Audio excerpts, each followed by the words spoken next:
jangan sembarangan sholawat.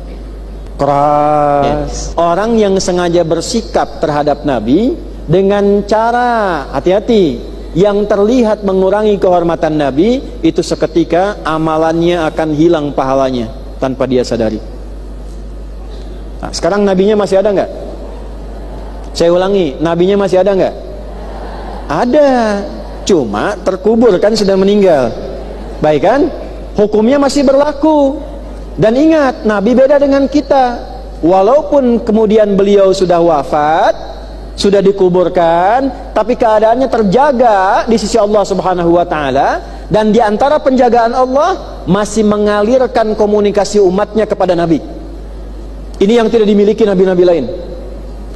Bagaimana cara mengalirkan komunikasinya? Turun ayat di Al-Ahzab ayat ke-56 itu. Innallaha malaikatahu yusalluna 'alan nabi ya ayyuhalladzina amanu sallu 'alaihi wa sallimu. Allah dan para malaikat memberikan salawat pada Nabi. Salawatnya Allah itu kasih sayang, pujian.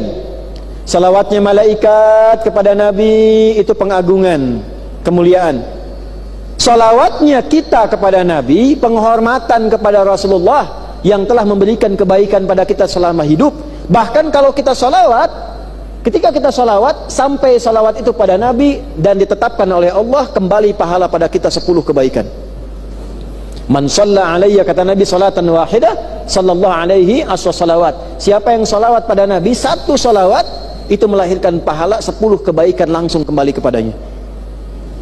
Nabi nggak butuh salawat kita, tapi itu gambaran penghormatan kita pada Nabi yang telah merubah kehidupan kita dengan perjuangan beliau, sehingga kita menjadi lebih baik.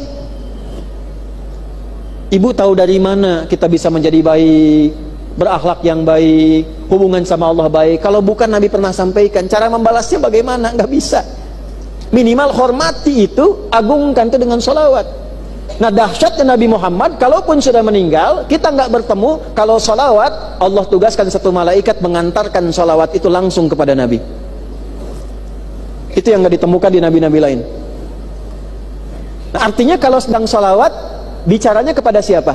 Ditujukannya Nabi. Maka berlakulah hukum ini, jangan sembarangan sholawat. Keras. Ya, di zaman Nabi, nabinya ada, bukan sekedar sholawat. Kalau di zaman Nabi langsung interaksi. Oi Muhammad, itu kan hilang amal seketika. Sama dengan sholawat juga. Ya, bahkan ada ulama yang langsung mengatakan, nanti buka di beberapa kitab tafsir dan disimpulkan keterangan ini oleh Syekh Mustafa Al-Maraghi ketika menafsirkan ayat ini. Bahkan demi menghormati Nabi, memanggil nama Nabi pun jangan langsung ke namanya. Minimal sertakan nama Nabi atau Rasul di depannya. Rasul, Nabi.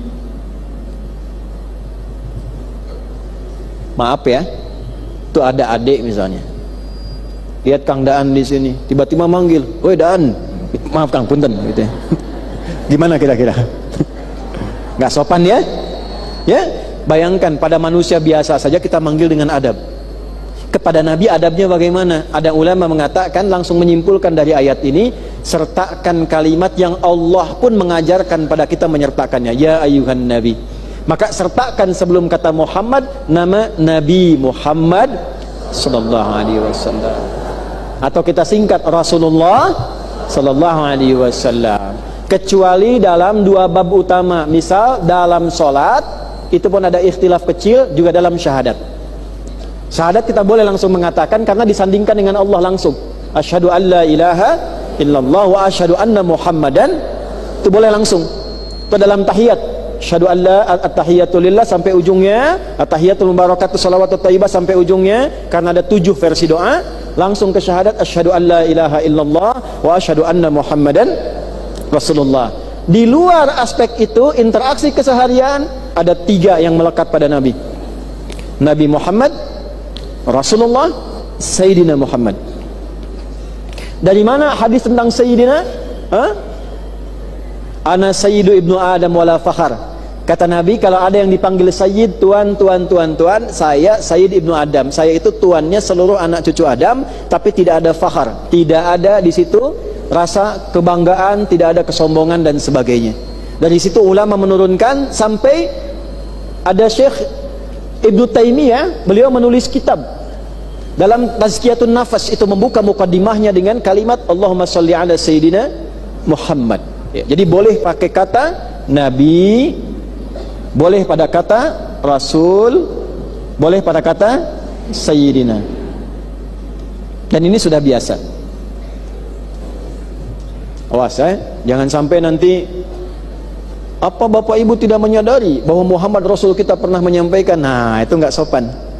Jadi menyampaikan kalimat ketika tidak sopan pada Nabi untuk menunjukkan bahwa ada rasa yang terpendam yang tidak nampak, dan itu tak sopan.